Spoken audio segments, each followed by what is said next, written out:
نحمدہ ونصلی علی رسول الکریم اما بعد۔ آج مفتی شمائل صاحب دامت برکاتہم کی اور جاوید اختر کی میں نے بات سنی۔ صحیح بات یہ ہے کہ دنیا میں 3 قسم کے لوگ ہیں۔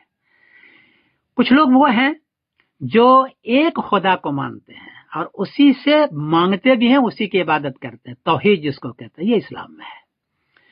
دوسرے وہ آدمی ہیں جو ایک خدا کو مانتے ہیں، گاڈ کو ضرور مانتے ہیں، بھگوان کو، گاڈ کو، اللہ کو مانتے ہیں، لیکن اس کے ساتھ شرک کرتے ہیں، یعنی دیوی کو، دیوتاؤں کو، دوسروں کو بھی خدا کا درجہ دیتے ہیں، اس کی عبادت بھی کرتے ہیں، اس سے مانگتے بھی ہیں۔ ہندو میں ہے یہ، اس کی عبادت کرتے ہیں بھگوان سے، اس کو مانگتے بھی ہیں۔ ایسے لوگ 95% ہیں جو خدا کو مانتے ہیں۔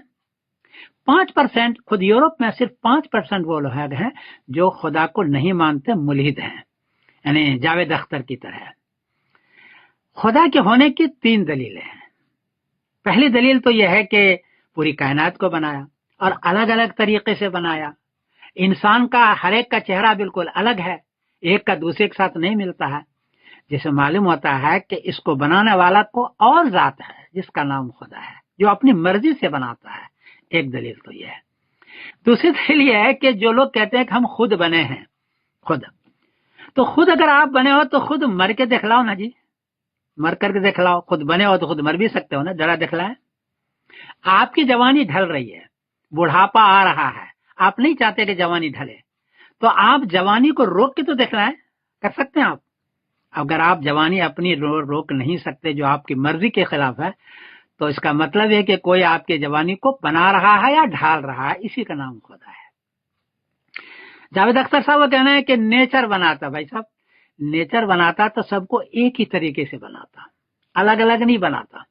نیچر ایک ہی طریقے بناتا ہے۔ جب ایک ہی طریقے سے نہیں ہے، جس کا مطلب ہے کہ نیچر نہیں ہے، جو بنانے والا الگ الگ ہے، وہی نام اس کا خدا ہے۔ یہ 3 دلیل آئی۔ خود قرآن پاک نے بتایا ہے، بلا قادرین علی ان نسوی بنانا، میں اس بات پر قدرت رکھتا ہوں کہ تمہارے پوروے کو بناؤں میں، اور وہ بنا رہا ہے۔ پوروا بالکل الگ الگ ہوتا ہے۔ یہ 3 دلیل ہے خدا کے ہونے کی۔ جاوید اختر صاحب نے خدا کے نہ ہونے کی کوئی دلیل نہیں دی، یہ بات صحیح ہے، میں نے سارا دیکھا اس کو، ادھر ادھر کی بات کرتے رہے، جبکہ شمائل صاحب نے خدا کے ہونے کی دلیل دی کہ خدا ہے۔ البتہ یہاں گناہ ہوتا ہے، یہ ہوتا ہے، وہ ہوتا ہے، سارا ہوتا ہے، تو اس کا یہ مطلب نہیں کہ خدا نہیں ہے، بلکہ یہ ٹیسٹ کی جگہ ہے، امتحان کی جگہ ہے۔ تو اللہ نے دونوں چیز رکھی، اچھائی بھی اور برائی بھی، اور اس کا امتحان میں پاس ہونے کے بعد رزلٹ قیامت میں ہوگا۔ بہرحال میں مفتی شمائل صاحب کو مبارکباد دیتا ہوں، آپ نے بہت اچھا ڈیبیٹ کیا، اور جاوید اختر صاحب کو کا کوئی جواب نہیں بنا۔ خود ہندو مانتا ہے نا خدا کو، بھگوان کو مانتا ہے وہ، تو اس کے پاس کوئی دلیل نہیں تھی۔ میں اس کو مبارکباد دیتا ہوں، میں سمیت قاسم بول رہا ہوں مانچسٹر سے۔ السلام علیکم ورحمۃ اللہ وبرکاتہ۔